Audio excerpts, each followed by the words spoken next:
we provide.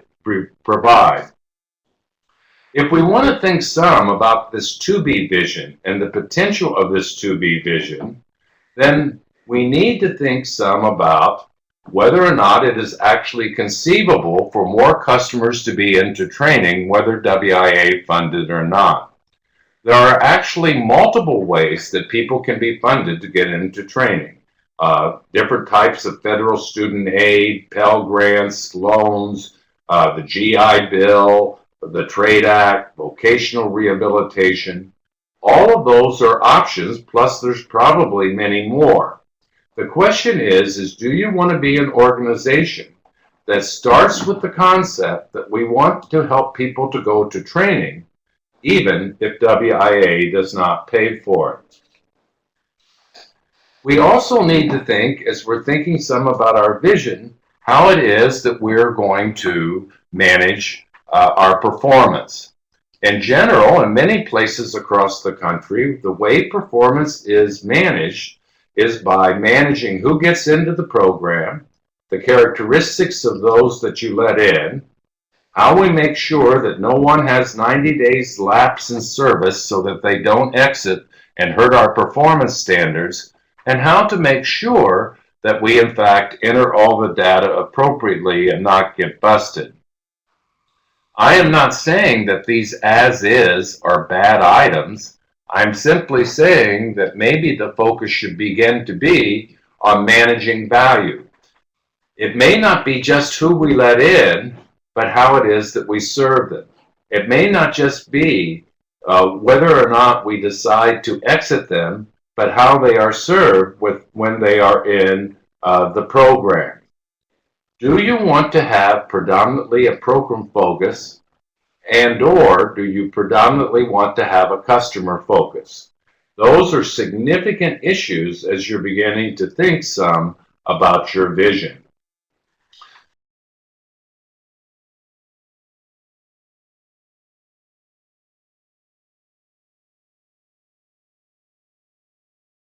Facilitated by WIA, where we provide high-quality services even if we do not pay for school.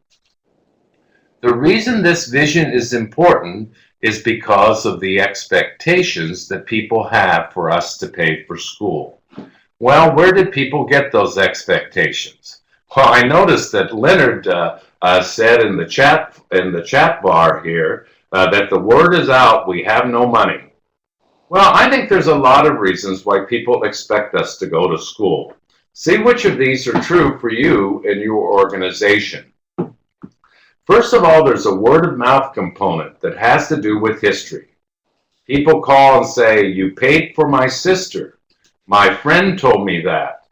The school sent me over. All of those word-of-mouth items lead people to an expectation that, unfortunately, in a time of limited resources, we may not be able to meet. People do probably need to take a look at what we're saying on our website, because sometimes it sets false expectations as well. Expectations are, though, also set by how we respond to inquiry. When people call and say, I heard you could pay for me to go to school, well, by the way, in many places across the country, the first thing that people say, the staff say, when people say, I heard you could pay for me to go to school, is who told you that? Well, here's the thing. How you respond at inquiry does set expectations. When people say, I heard you could pay for me to go to school, and the person answering the phone says, I'll transfer you to the WIA staff, that sets a program funding expectation. When the first response is we have a WIA orientation on Thursday, on Tuesday, or Wednesday, that's another program response.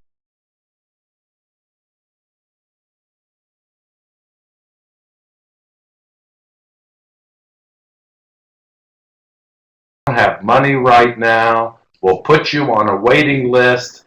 All of those actually set the expectation that people will have school paid for, and that is our predominant purpose.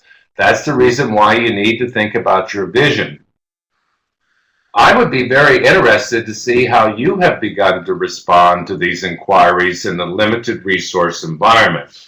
So, Steve, if you could put up the next poll question, let's see how people have responded to these responses, given the fact that we have less money. Let's see what we got here. Um, Steve, I've lost the poll. Could you put the poll back up for me, please?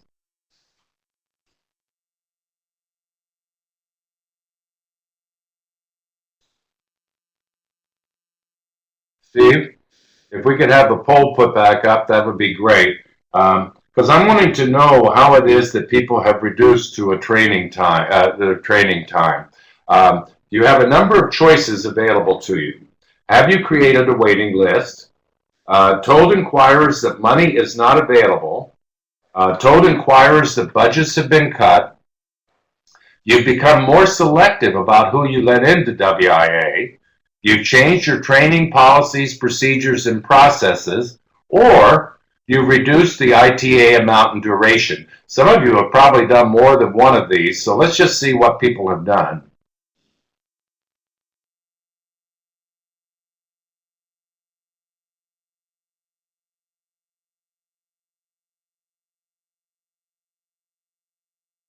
Wow, it looks like a lot of people have done a waiting list.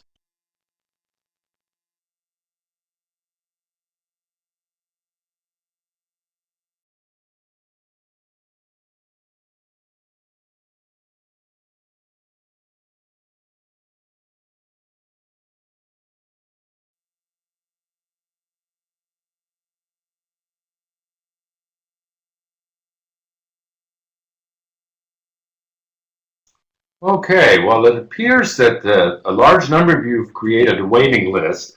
I don't know how to say this, but I'm not sure what they're waiting for. In many cases, the money will not be there. People will pick up and move on with their lives and find other ways to go to school.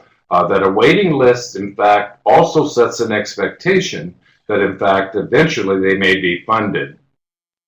Almost all of these are really what I would call program responses. One of the things that I noticed that Joshua said in the chat bar is that one of the things that they respond with is the full range of services that are provided. I like that a lot better than just putting people on a WIA waiting list. The question that we have to ask ourselves is it important that from the very beginning that we do not communicate that WIA has as its predominant purpose to pay for people to go to school? Now, the one thing I will say, and I'm certainly not criticizing any of the choices that you've made in this poll, is that it's better to disappoint early than it is to disappoint late. So the 60% of you that's just simply told people up front that you don't have money, at least you're not setting false expectations. However, my concern is that many of these individuals do need training. They do need help to go to school, and maybe we can help them even if we do not pay for it. So as we're thinking some about changing expectations, let's just think about the obvious. For us to change expectations, we have to have a new vision.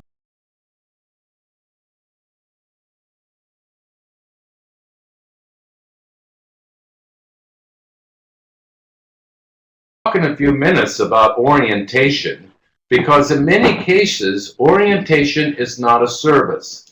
Can we turn the first step after inquiry into a service, even if we do not pay for people to go to school?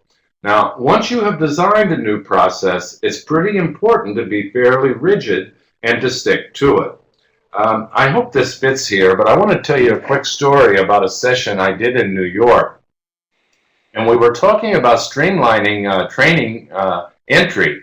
And I asked people, well, what happens when people come in on Monday and they say, I start school on Friday? What do you do? Well, then we don't do the full process. We just do what's important. Well, if we're permitted to only do what's important to get people in when there's a rush, then why is it that we're doing a lot of the steps at all? One of the things that happens is when you begin to make exceptions and people do not go through a specific process, those exceptions begin to be the word of mouth drivers. It's exceptionally important, as I will share with you a potential new process, that you give consistent messages. Now, I know you know this better than I do. The simple truth is that schools are oftentimes chronic offenders in setting the expectation. We get what many people would call reverse referrals from schools. It's exceptionally important that we identify the schools who are continually referring people to us to let them know exactly what the new process is, and we need to meet with them, and we need to be very firm about the process. This is really not a frontline staff function, it's really a leadership function, but it is a significant problem. One of the reasons why we want to design a new process is so we can reset expectations in terms of school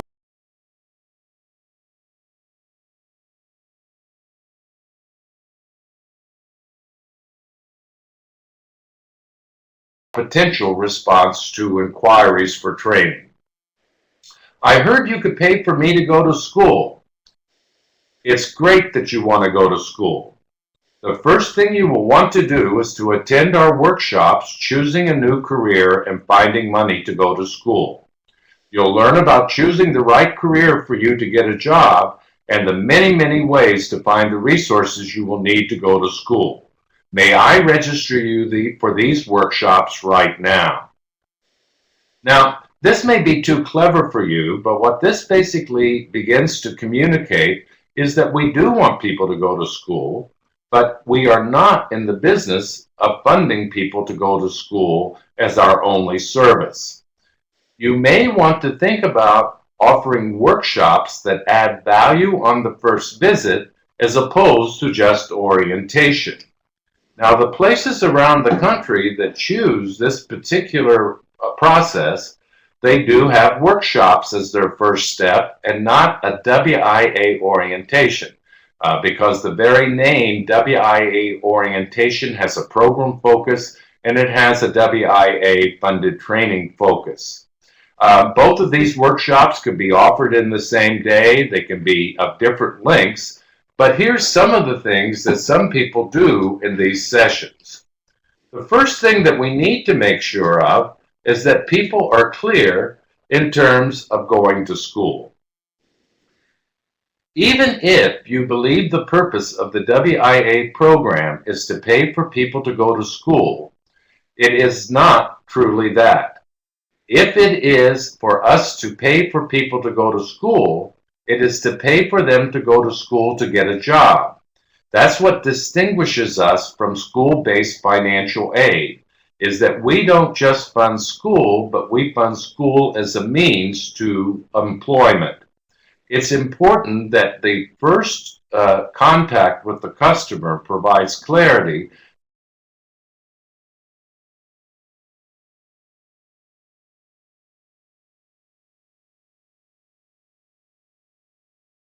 Well, that's when we want to talk about our demand occupation list.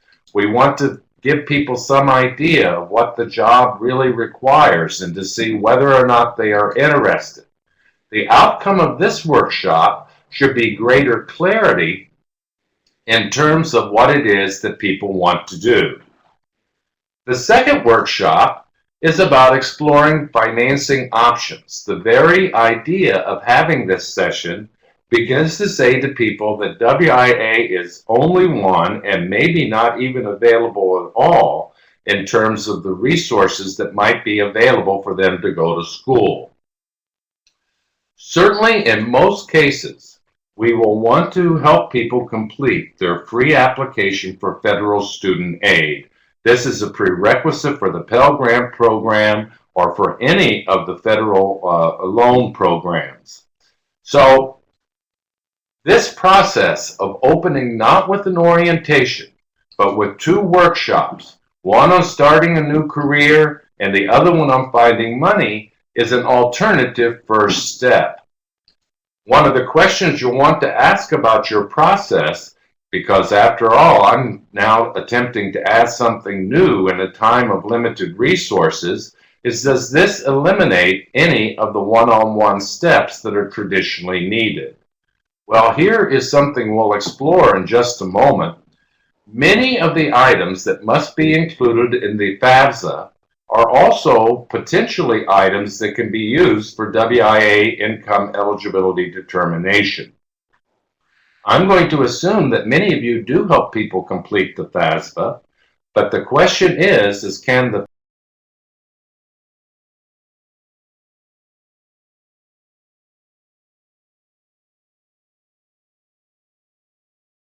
more people into the WIA program without having more knowledge about them? Certainly the workshop leader who's led these two workshops will have a lot more information about the participant and whether or not we should recommend them for WIA funding. You know, the one thing I know you know that we ought to just point out is that, first of all, we're supposed to not pay for anybody to go to school if they have some other way to pay for it. In some places around the country, people sort of use that as I don't know, just something simply to rush through. What this particular vision says is that maybe we need to spend more time on ensuring that there is no other grant assistance available.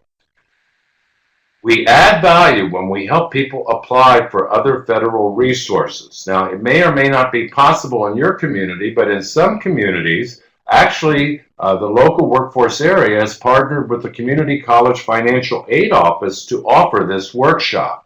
That's another opportunity as well. And I do want to point out one more time that actually many of the questions that are asked on the FAFSA are directly related to the eligibility requirements of WIA. Question 9 asks the age. Question 14 and 15 ask about citizenship and eligible non-citizen. There's a selective service question. There's a veteran priority question. And then there's lots of income and public assistance questions. So the question is should the first document to be completed in the training process the FAFSA? Does it set appropriate customer expectations? And does it lead to the likelihood?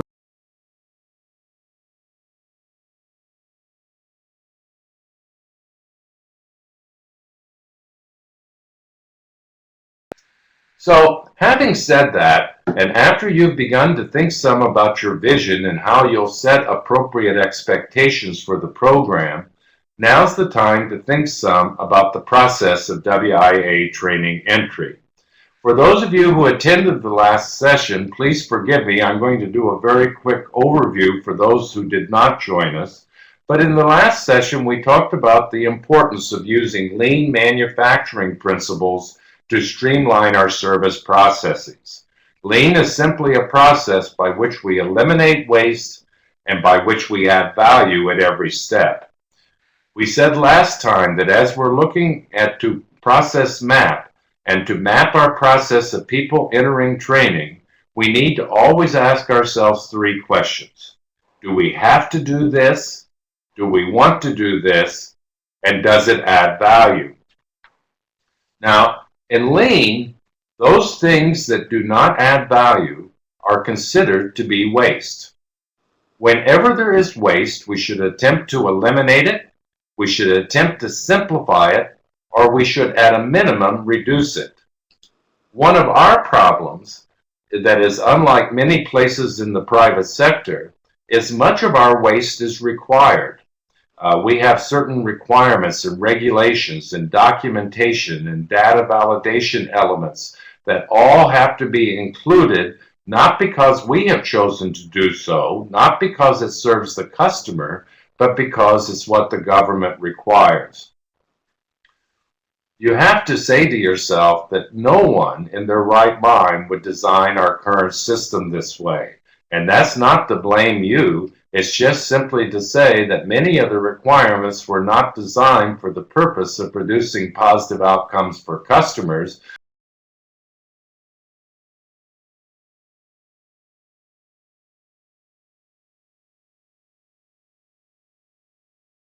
Absolutely required. Oftentimes, people assume things are required even if they are not. But secondly of all, if it is required, we should minimize it where we can and not make it the focus of what we do. We do want to make sure that at every step of our inquiry to training entry process that we're adding value. And we're going to ask some questions about value in just a moment, but we want to eliminate waste and we want to add value. So let's now take a look at process mapping.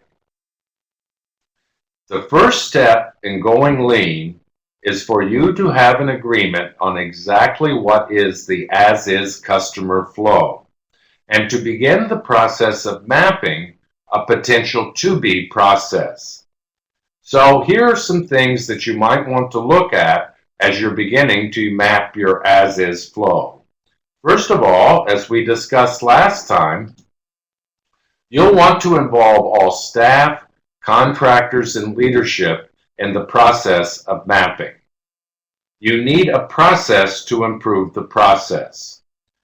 Leadership makes policy, but staff do the work. Those that do the work oftentimes have the greatest insight on how it can be streamlined.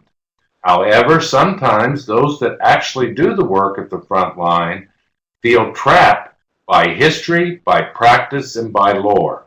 So the first step is to get everybody together and to begin to get on the wall a map of exactly how it is that people move from inquiry right straight down into enrollment into training.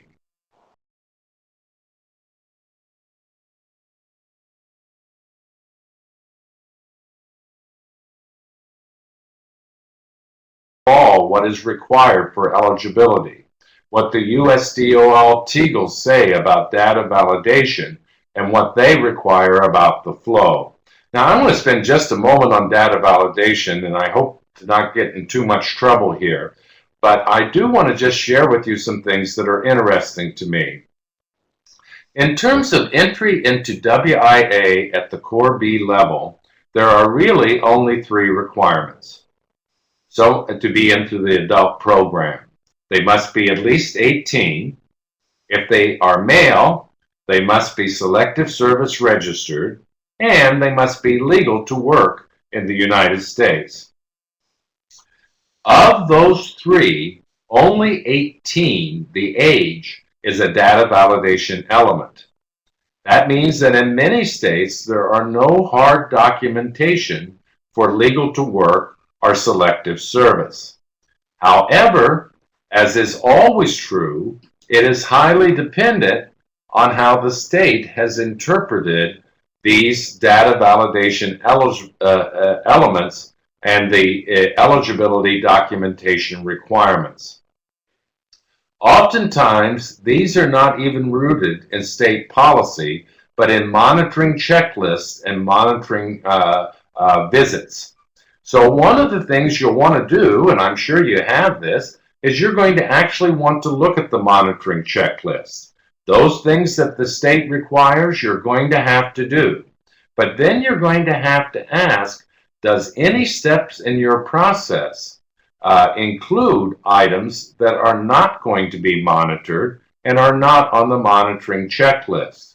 Any of those that are not on the monitoring checklist, that are not required for state policy by data validation or required by the state for eligibility documentation,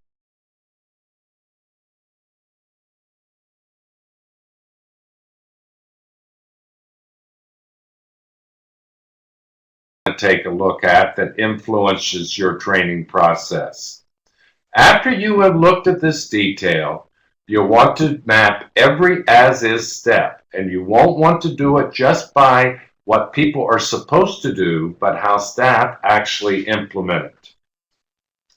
After you have put your as-is map together, there are a number of questions that you'll want to ask as the beginning to going lean.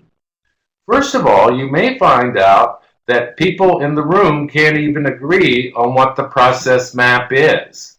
Is the process standardized?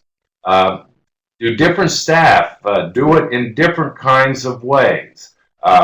If people come into your center and they often say, that's not what another staff person told me, that's not what you did with my sister, those are telltale signs that the process is not standardized. You need to have a standard process to set appropriate expectations to get efficiency and for all staff to be clear in terms of what is required. After you get it all mapped out, you'll want to do an overview look at the process and to say, have we designed this process predominantly as a program compliance process or as a customer service process? Now, you're going to have to do a lot of the things that are required in the program, but is there a way to turn our requirements into more customer-friendly activities? One of the first questions to ask is I'm assuming that someone becomes a customer at the moment that they begin to inquire about our services, not at the moment that we have decided to enroll them. So you need to ask yourself, when is it that someone becomes a customer in this process? Does WIA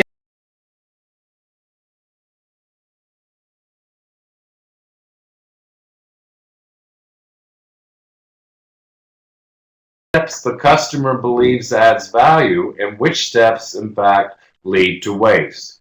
Do customers have, quote, satisfaction with the WIA orientation, or is it just seen as a meeting that they had to attend? Then you will want to begin to explore waste questions after looking at the overall process questions. First of all, how many steps does it take from the time that someone inquires to the time they are enrolled? In one local area that I worked with, it required 6 visits from the time of inquiry to enrollment. Boy, 6 is a lot. And here's the real thing. Every time that there is more work for the customer, there's also more work for the staff. So when we streamline our steps and we reduce the number of steps, we not only help the customers, but we help ourselves in a time of limited resources. You again are going to ask which of these steps are actually required by law and which of these steps have we decided to do. Asking customers who are interested in training to visit 3 schools may be a good idea, but that's not the law. That's something we decided. Having everyone have as their first step attending a WIA orientation may or may not be a good idea, but it's not been required by law. It's what we've decided. So the first thing we need to do is to figure out what's required and what it is that we just decide to add. You know, I was telling you about one local area that I worked with, that it took 6 visits for someone actually to be enrolled.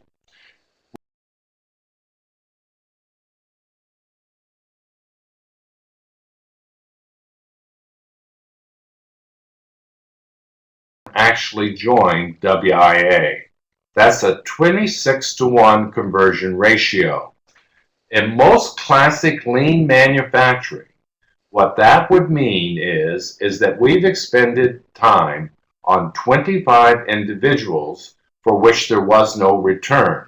So even if you do not care about the customer dissatisfaction and the negative word of mouth that results from a 26-to-1 ratio, you may want to take a look and think some about what does it mean in terms of the amount of staff time that are expended on customers that never move on to training at all.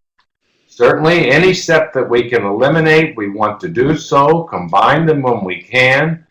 Reducing the amount of time between steps is a significant process improvement.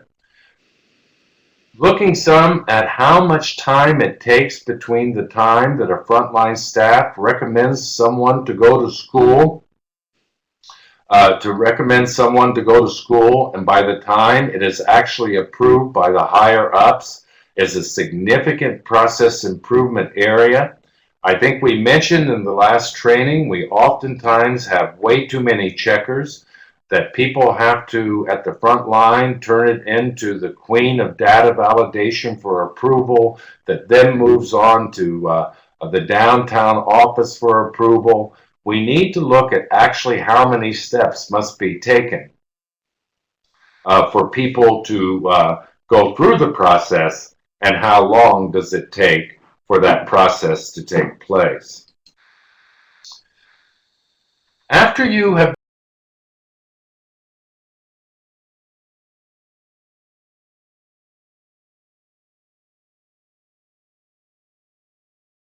in lean manufacturing, there's only one answer to this question. Whoever is the customer is who defines value.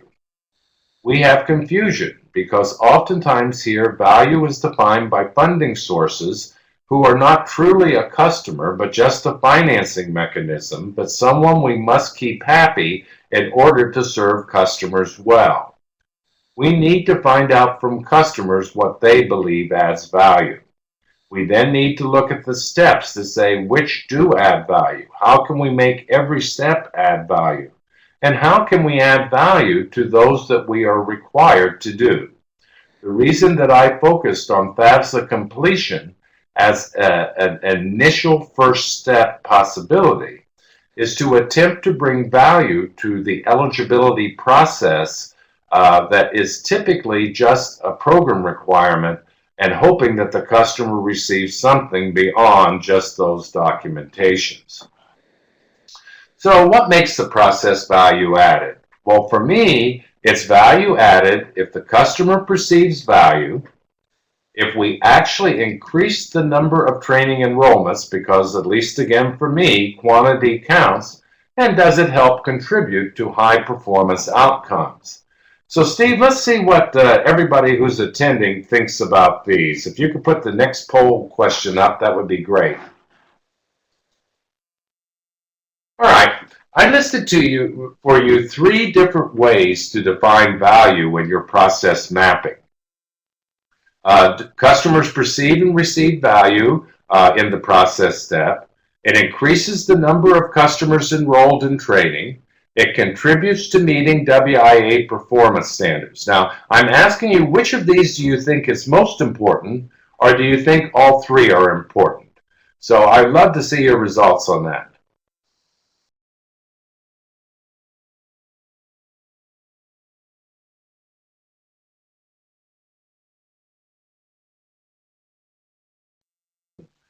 It looks like most people agree with me. It's more complicated, but I actually think all 3 are equally important. Wow, I'm a little shocked about increases the numbers of customers enrolled in training. I'm going to assume that people who checked all 3 think that's important too. I will just say to you that quantity counts. They're going to begin to ask more and more, how many people do we have in training? And we're going to have to think about quantity here, as well as the meeting WIA performance standards. And by the way, the thread on our funding resources did not have to do with us not meeting WIA performance standards. It had to do with whether or not people perceived we were adding value by giving more people skills training. But it looks like overall we have pretty good agreement among those attending that all 3 of these are important. And I guess I do want to just say that I'm very happy for the 20% of you that said that the customers perceive and receive value in the process step. That's ultimately the lean manufacturing perspective as well. So let's now move on and look at some of the process itself. Now, I don't know if this is true for you. I'm going to ask for a show of hands here in a moment. But what I have displayed on page 26 is what, in my experience, is the most common as-is WIA training entry process.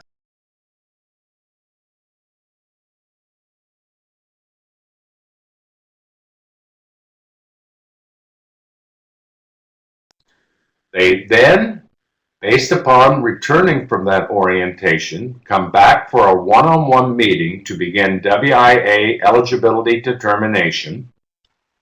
The applicant is then asked to provide documentation and in many cases to do homework, and we'll talk some about that. It might be essay writing, it might be to visit 3 schools. There's a whole number of different homework. Then comprehensive assessment is held. Then after that, there's a big decision. Sometimes there's a committee meeting, there's a staff group meeting of whether or not to enroll that person. And then after enrolled, they are in fact given an ITA, moved to support services, and then are case managed. Now I'm going to ask more detail about this in a moment, but just so that I know where to spend our time here. I'd be interested in a show of hands. You remember when Steve this morning showed you how to raise your hands? Would all of you that have this as pretty much your current training entry process, please raise your hand. Is this what it looks like in your organization predominantly? There might be some detailed differences, but is this pretty much what it looks like? Let's see a show of hands so I can get a feel for if this is truly common. Looks like we have about 78 people on, and it looks like about 20 people so far have raised their hand. Oh, more hands are going up. Okay, so at least 1/3 of you, this is what the process looks like.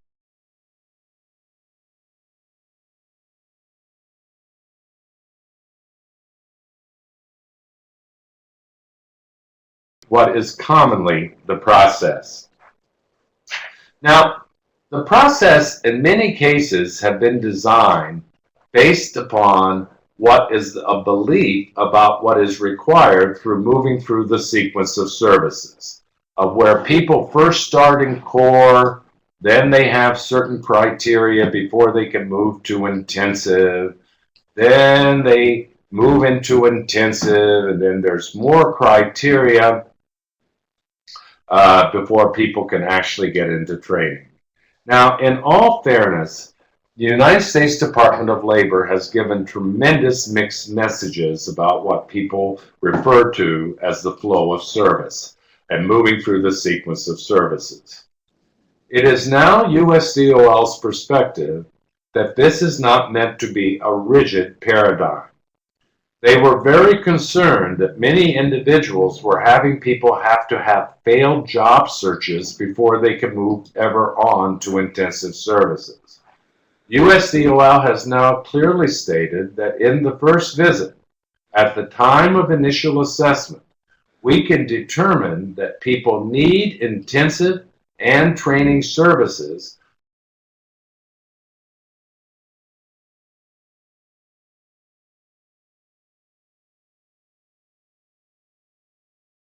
rigid belief in the sequence of services.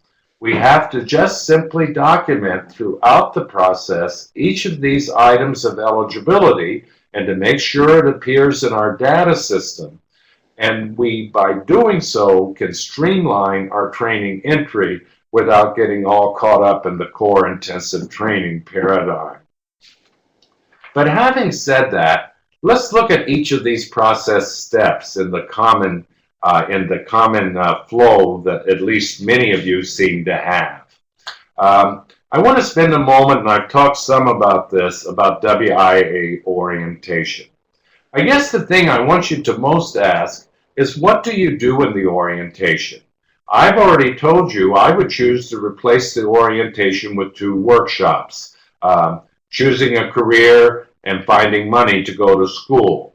But if you choose not to implement that approach, what does happen in the orientation? Is it merely a description of the program and the eligibility requirements? Well, again, that sets some real expectations about WIA-funded programs. Now, again, because I want to give you as many options as possible, I will tell you that one of the most common things that happens in orientations around the country is that people, in fact, give customers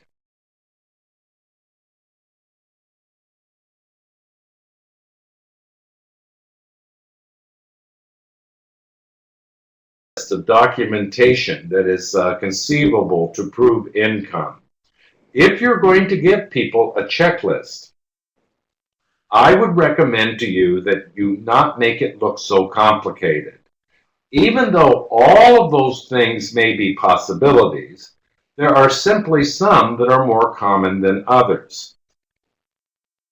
People sometimes believe you need a birth certificate and a passport to document legal to work in the country. What I would recommend to you is you streamline that checklist. It's not that you will not accept others, but simply to list those that are most common under each item. And then to simply have a note at the bottom of the page that individuals can look for alternatives if need be, and that they should talk with you if they do not have all of them. I will tell you, in many of these orientations, the first thing we do is we give people a form to be completed. Not only is that a bureaucratic entry, but we have way too much paper floating around. If you're going to have a form, make sure that the data that is being requested is actually data that is useful, because a form in and of itself does not solve a problem. So let's poll the audience here and find some about group orientation. Steve, if we could have the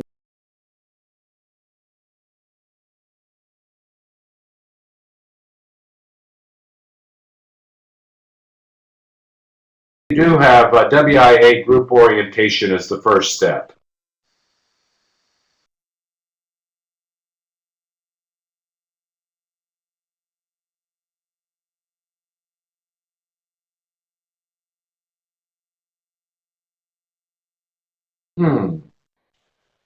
Well, that's interesting. It looks like about 50-50 here, huh? I will tell you, in smaller offices and more rural offices, they frequently do not have group orientation as the first step, just simply because the quantity of customers is not large.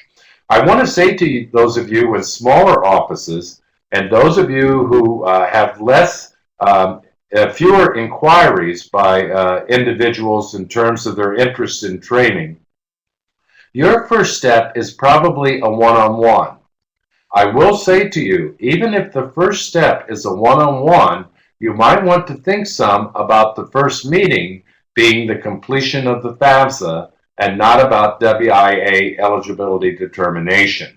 So it looks like for over half of you, the WIA group orientation is the first activity. For those of you it's not, if you'll just forgive me, let's do the next poll question, Steve, and see what happens in the WIA orientation.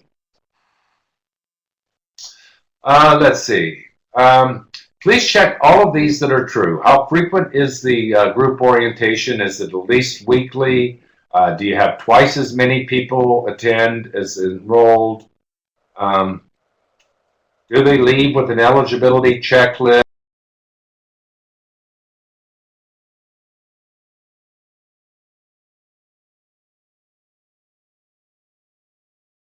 Attending the meeting, perceive and receive value.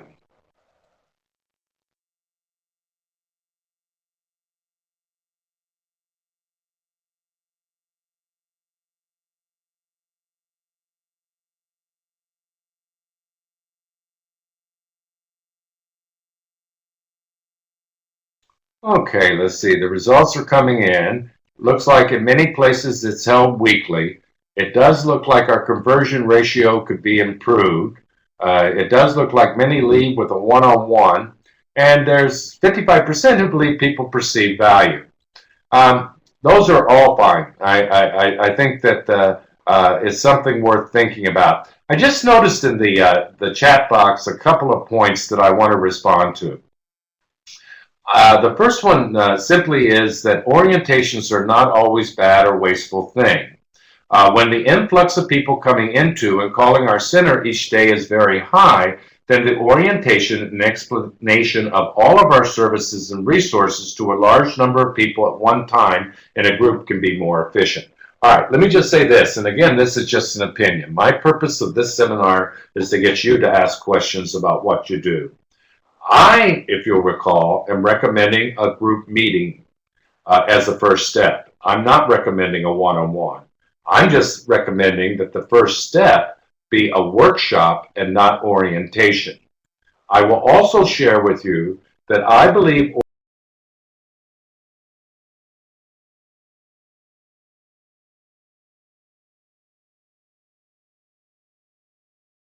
slows down the process, because having a meeting to tell someone about what they can get as opposed to helping them get it immediately is what I want us to think some about. So I'm all for group entry, but I think the group entry needs to be a workshop and not just an overview of services. And so that's at least worth thinking about. So anyway, it looks like many of you do orientations, and I just simply want to ask you, what does it include? Let's talk some about the next step in the process, with is eligibility determination. What documentation do we actually require? And as I said earlier, oftentimes we overprotect ourselves. You must comply with state policy. You need to look at the monitoring checklists and to make sure that you're not requiring more documentation that is needed. It is also important that whenever possible, and we can use electronic documentation of data entry, that we not attempt to duplicate that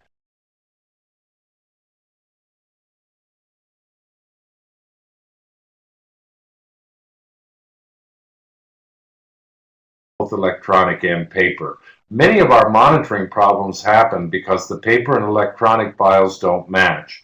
And so consequently, it's important to see the electronic file system as the most important one. I do think we need to ask, how many visits does it typically take to complete eligibility documentation? I realize that much of this is dependent upon the customer, but whenever possible, we'd like to do that in a single visit. That's the reason why I'm recommending that the FAFSA be the first visit. People are going to have to collect the information anyway, and if we simply ask them to collect the information and to save the documentation, we sometimes will in fact be able to get the eligibility determination from that. I should note that in many places across the country now, when there is hard copy documentation, that hard copy documentation is scanned and attached electronically to the electronic file. Again, that depends a lot on your local software system and whether it's feasible, but it's another efficiency device. The next thing we're thinking some about is, what do you require the applicant to do as a prelude to entering training? This is really rooted in JTPA, where there was almost a belief that people had to somehow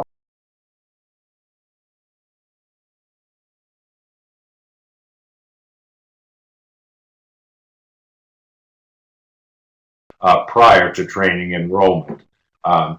People would have to go to the resource room and find 3 pieces of documentation to prove that they were actually, it was actually a demand occupation.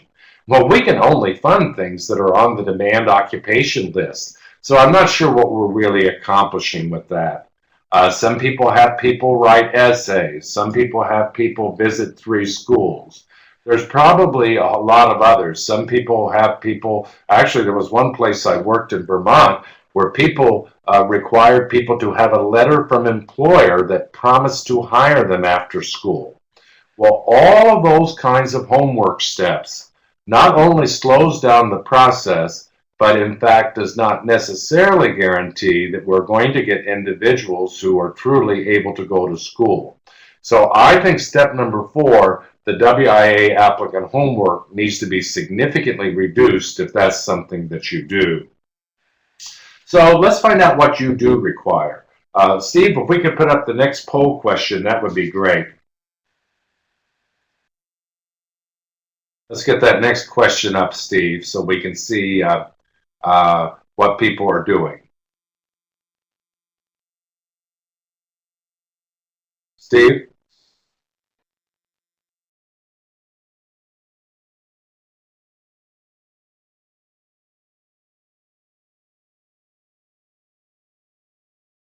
Enrolled in training. complete paper forms, submit hard copy documentation, submit proof that training is for a demand occupation, write an essay, visit schools.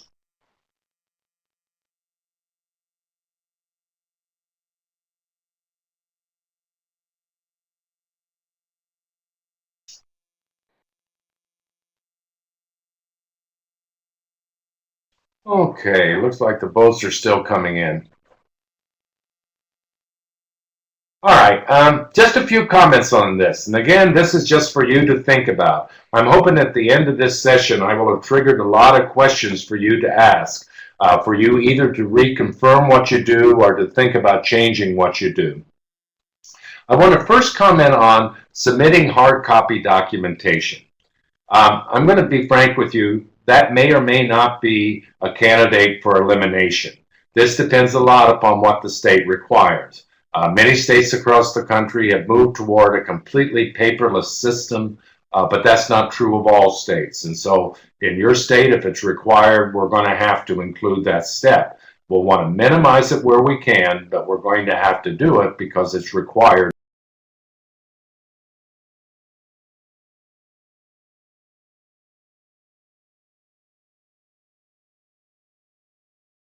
than paper form completion.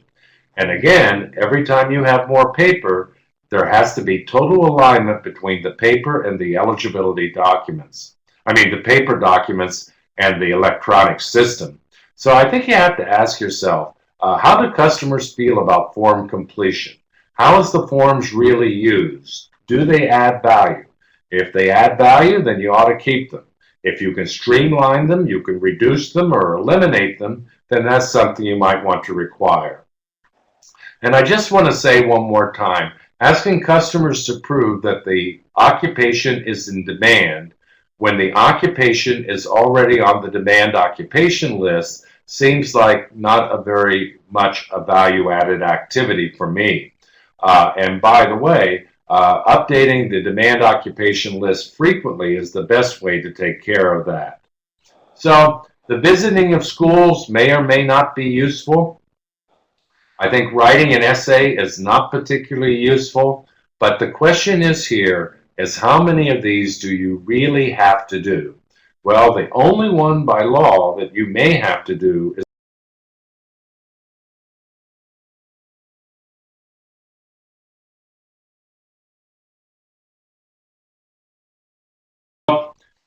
moving on, thinking some about our process here in terms of the as is. The next step is usually comprehensive assessment. I just want to make a few points here. The TABE, the completion of the TABE is not required by law for the adult or dislocated worker program. It may be required in the youth program or something similar, but in the adult and dislocated worker program, it's not required. In JTPA, it was required, but it's not required here. Does the TABE add value? Well, to be perfectly frank with you, I think an occupational assessment is more important than a TABE assessment. Tools like Prove It that really walk people through their skills in relationship to a job as opposed to just an educational level is sometimes much, much more valuable. Here's the other thing. If people are going to be going to a school that will conduct an assessment, do we truly need to conduct an assessment as well? Under the law, we could choose to accept the school assessment, but oftentimes the TABE is just one more unnecessary process step. Remember I told you in one place where there was 26 applicants to one final enrollment? One of the reasons is they required everyone to take the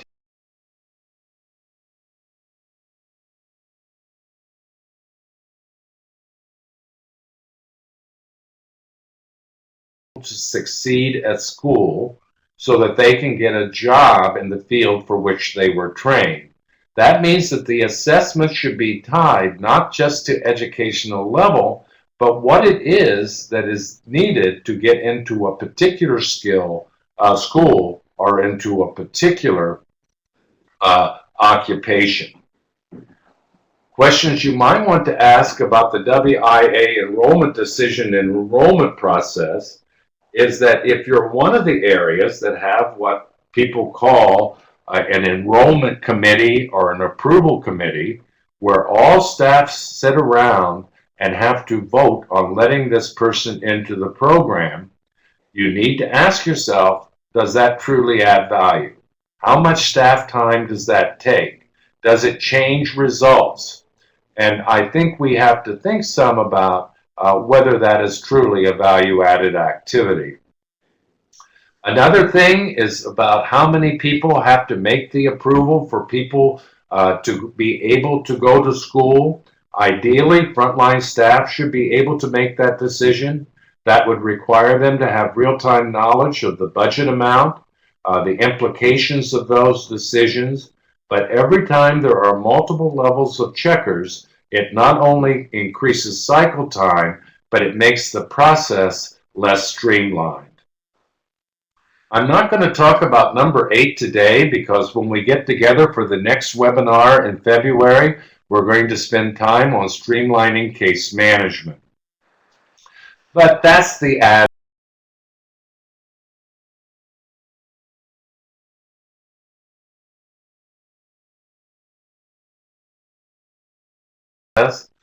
That people inquire. They then attend the 2 workshops. Using the information that is developed at those workshops, we are then able to move them forward to enrollment and eligibility into WIA. At that moment, we begin to facilitate their entry into training by first looking at the school, assessing off of the school, looking at eligibility for financing options, and then making the decision whether WIA will fund any part of it. Is this process more streamlined? Does it add more value to your customers? Do people begin to receive value at the very first visit? Does it increase the number of people who are in training, even if WIA does not fund it? Again, this is just one possibility. You have to decide yours. So here's what I think I would recommend as the next steps. I would, if I was you, want to create a process improvement work group, again with leadership and frontline staff, to begin to define what is training services in a reduced resource environment. Then to do a process map,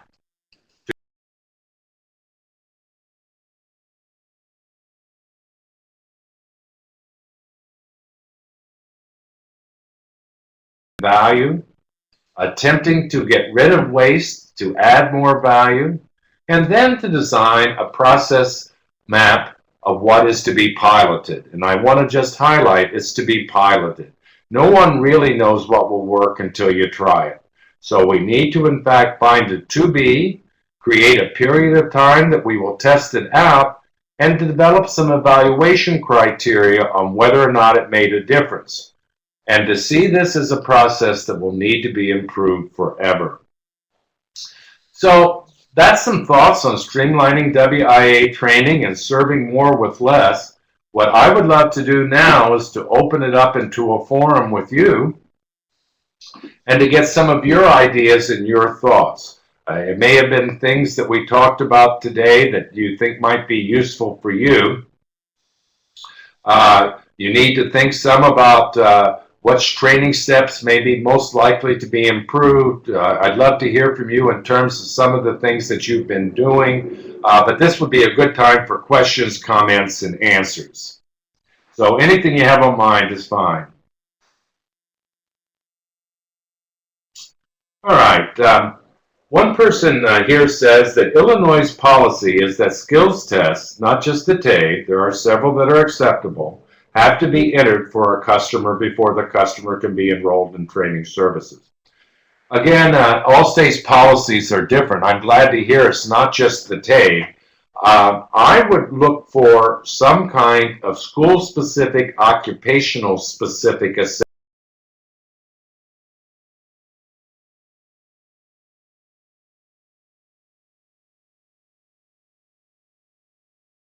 adds the greatest value. I'm not sure telling people their reading level tells you much. So I realize that that might be a state policy, that there must be an assessment. The question is which assessment will we choose to use? So I think that's fine. Let's see. Beth said RAT is much quicker to complete than the TABE. I think that's true. I think even the question then has to be, does the RAT add value? Again, particularly if they're going to community college, many of these community colleges are going to do some kind of basic skills testing anyway. And so why can't we use that assessment is really the question. Mike wants to know is, what do you think the average ITA max amount is? I will tell you, it's all over the place across the country. So I would love to hear what yours is, but I go to places where it's as high as $7,500 to $8,000, and some places where it's as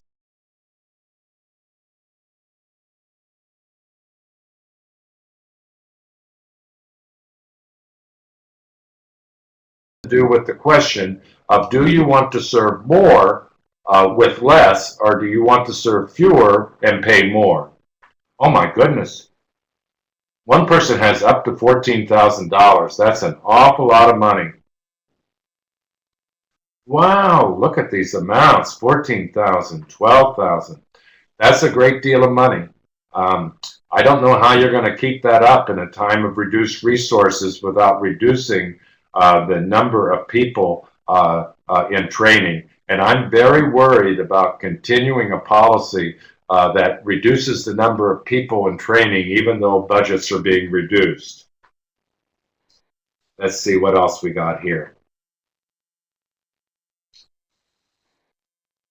They say most trainings do not reach that amount, even when it's 14,000. Well, I think that's something for leadership to think about, is how much money do we really have, and how many people do we actually want to serve? You know what I think is interesting about this discussion? The typical OJT cost around the country for on-the-job training contracts is $4,000. So that would mean that for those areas that are spending $8,000 on ITAs, we could literally have twice as many people in training if we chose an OJT option. And I'm not trying to do away with classroom training.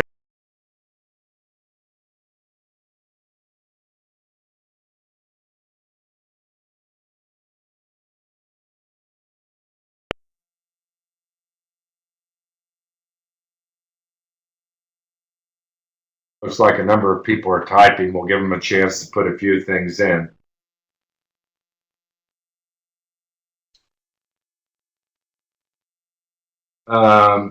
This person said, I do agree with you, Greg, on the idea that if a community college has skills occupational tested in an applicant, we should be able to use that in the file and not have to be redundant.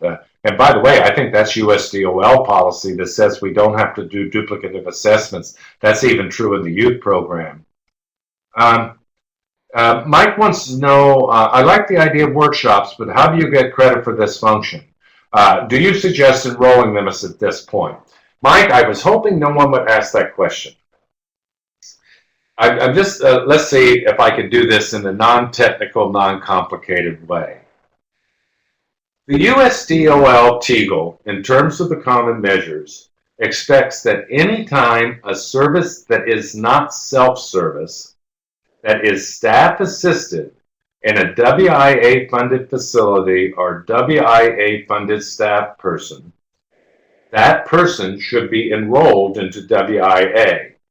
Technically, the workshops are a Core B service, and therefore people should be enrolled prior to the workshop. Actually, many of the activities in the Common As Is training entry should require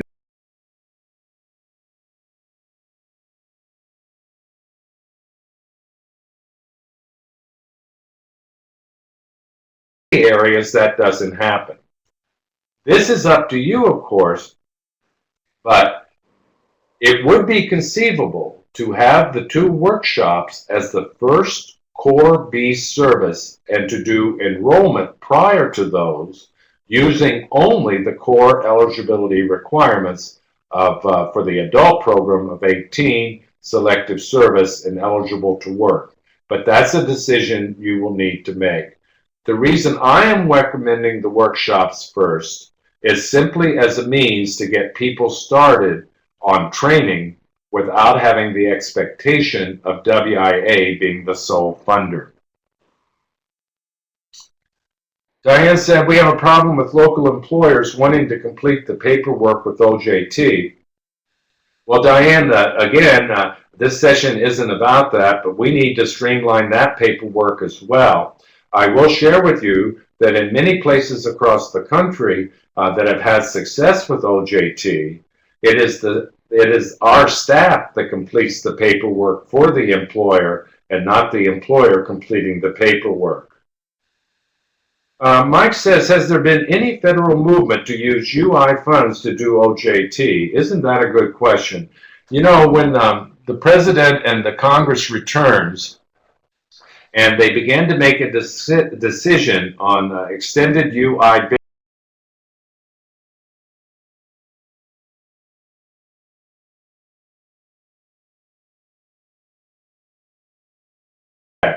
and at least in the House bill that was passed in December, it is anticipated that states will have a great deal more flexibility about how to expend UI funds for the purpose of reemployment services. There was one piece of legislative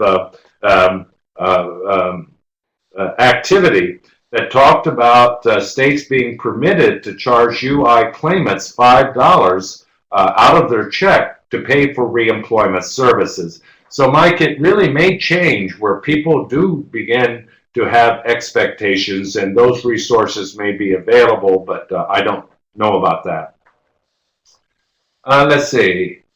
Joshua said, I like the streamlined method. However, I think this method should place even more emphasis on workshops and job matching and job search skills. Well, Joshua, I'm not disagreeing with you. Actually, this session was about streamlining entry into training. But I am very much a believer that at every phase of the process, that people should be job matched and job referred. I think that individuals should always have an option to go to work. So I think adding a job components into the process would be fine with me. I think that's great. When we do the case management workshop webinar next month, one of the things we're going to be talking some about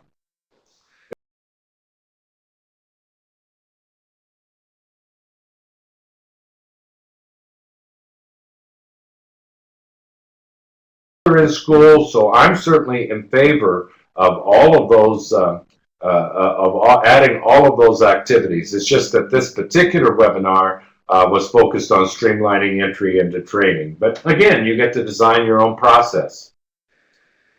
Looks like we have some other comments coming on.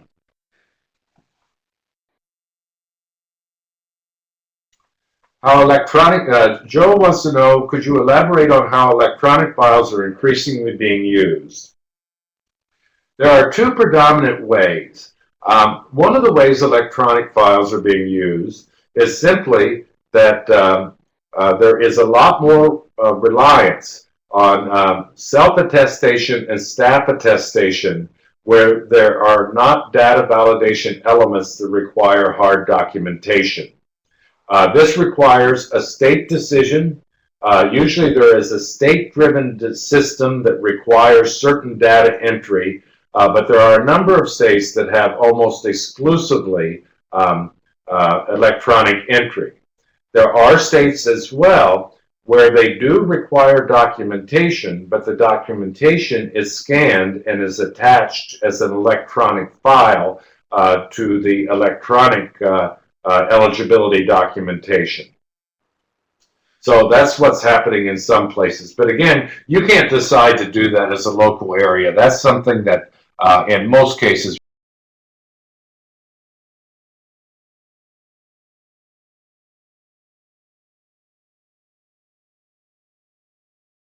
offered if customers are not funded first for WIA. All right, Susan, this is stuff you're going to have to decide what you want to do. But let's go back here. Give me just a second to go back in the handouts.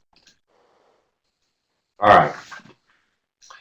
Here on page 27, as a core service, we are permitted to do orientations. That's the reason why people can come to orientation without being enrolled.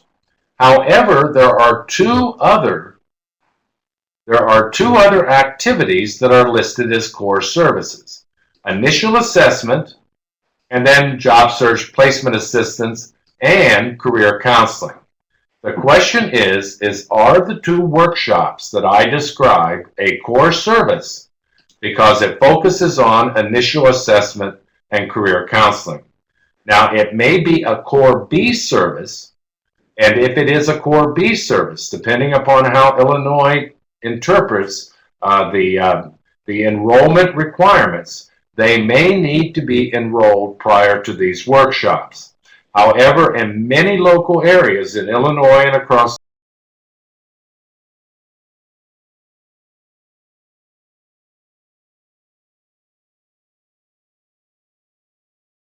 it is an intensive service. So that's one way to get there, Susan. It's the definition of what is a core service. But again, that's something you're going to have to decide whether you want to enroll first or not, and that's really your decision. Let's see. I didn't. Streamlining entry is good, but we need to be concerned with streamlining exit. Gathering info on people that leave the state is a problem. I think that's really true. Actually, Mike, if you'll forgive me, you and Josh, that is going to be something we're going to discuss in the case management seminar. This particular webinar takes us up to training entry, but case management, including what it is that we need to do, if anything at all, in terms of exit information, is something we'll be spending some time on. Mike wants to know, if you pay for assessment, do they have to be enrolled? Yes, that's my answer. I'm not the state, but yes, anytime that we pay hard dollars for an activity such as that,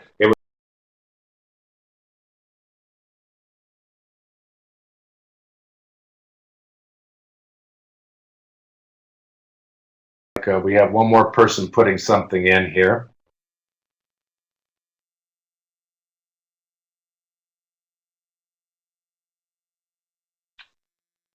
Okay, well, I hope that people found today useful. Can I see a quick show of hands? How many of you got at least one good idea from today, or something to think about?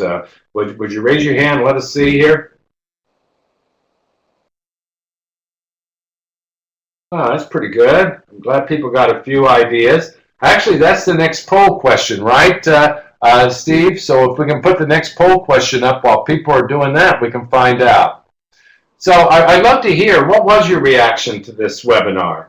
And you're allowed to check more than one of these. Did you get at least one good idea to test? Do you believe the training process can be streamlined? Are you interested in beginning to map the process? And do you know that we're going to have to work together to make this happen? This isn't just something that frontline staff can decide to do.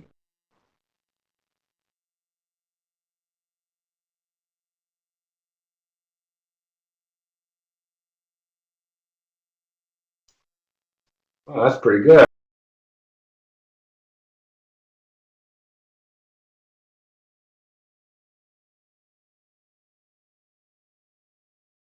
If you found it useful. This person said, I think streamlining is a good idea, but I'm not sure it's feasible. I'll just say to you that what I presented today is done in many places across the country. It is only feasible if the leadership and the frontline staff agree to do so. Beth, I want to just make a comment on Beth's comment in the chat bar as well. She says, I agree, but performance standards make it difficult. And I know that's true, Beth. We have a tough road to hoe. There's no question about it.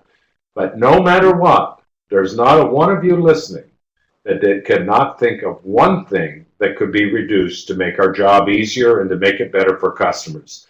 You don't have to do everything to make it better. Even a few things can make it better.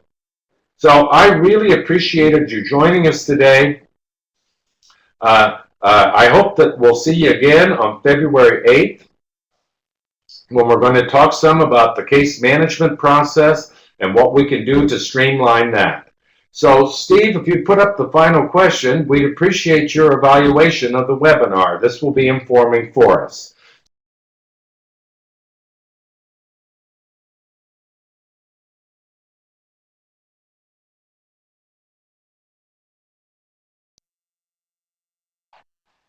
Steve, I think we lost the, at least I lost on my screen the poll question.